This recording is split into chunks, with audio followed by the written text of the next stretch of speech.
Hey friends, how's it going? My name's Miriam and I'm a poet amongst other things, and I'm sitting in an armchair, as you can see, hence the armchair poet.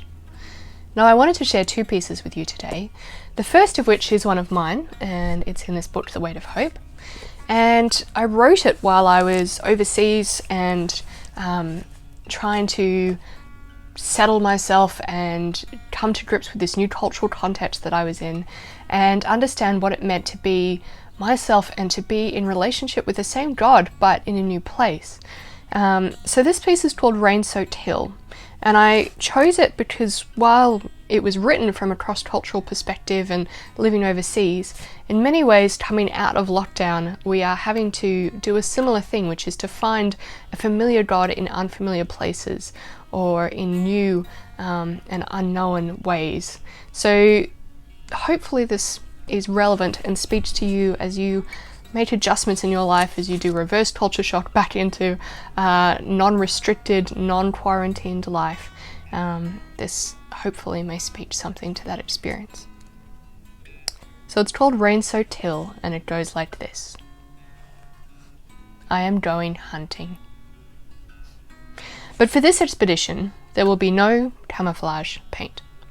No flint spearheads or traps or innocently fleeing woodland creatures eyed wide with fear. No, today I am hunting for God.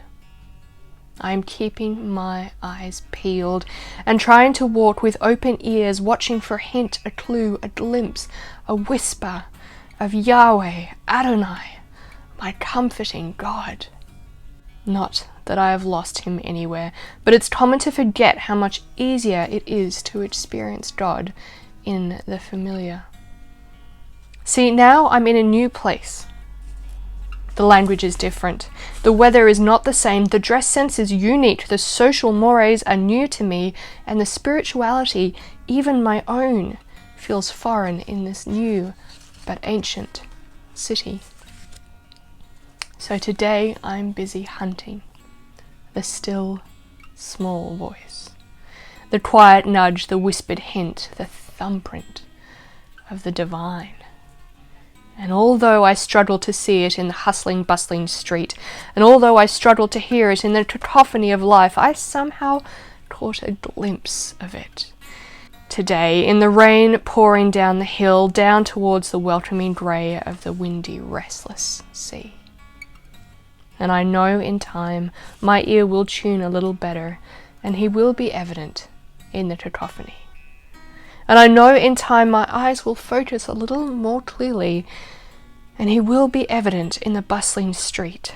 But till then, I'll practice my seeking and enjoy the little moments he gives me, snatches and snippets, life-giving glimpses of God on a rain-soaked hill. The end. I'd love to hear where you are encountering God, where your snatches and snippets and life-giving glimpses are. Now I wanted to read one more piece to you today. You may remember I wanted to start sharing other poets' work that is inspiring me, and this author, well, he's been inspiring people for centuries, but I've kind of rediscovered him recently. So this is Lord Tennyson, Alfred Lord Tennyson, and this is his book Poetical Works, and his work has been around for several hundred years, but this book has been around not quite that long, but so long still that it has my grandmother's maiden name inscribed in the front, because this was her book, and I love that. So I wanted to share with you a piece from his collection In Memoriam, which is a whole lot of different poems.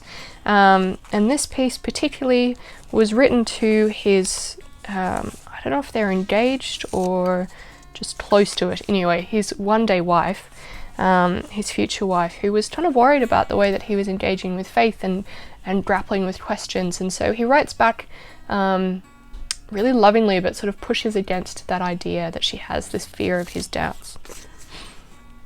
And it goes like this. You say, but with no touch of scorn, sweet-hearted you, whose light blue eyes are tender over drowning flies, you tell me, doubt is devil born. I know not. One indeed I knew, in many a subtle question versed, who touched a jarring lyre at first, but ever strove to make it true.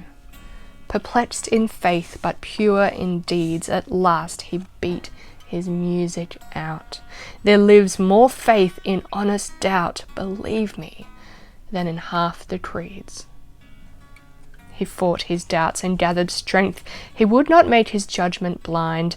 He faced the spectres of the mind and laid them, and thus he came at length to find a stronger faith his own, and power was with him in the night, which makes the darkness and the light, and dwells not in the light alone, but in the darkness and the cloud, as over Sinai's peaks of old, while Israel made their gods of gold, although the trumpet blew so loud.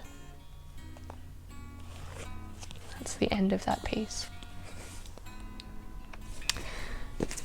I hope you are finding encouraging glimpses and life-giving glimpses of God in many aspects of your days as restrictions lift and as you grapple with how that feels, and the celebration and the confusion and all of that.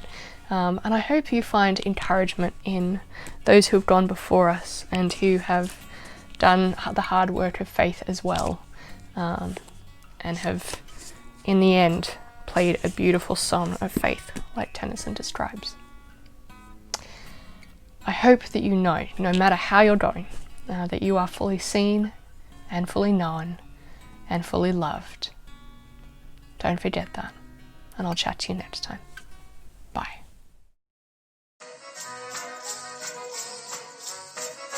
Hey friends, happy Thursday. How are you? No? Hey friends, how's it going?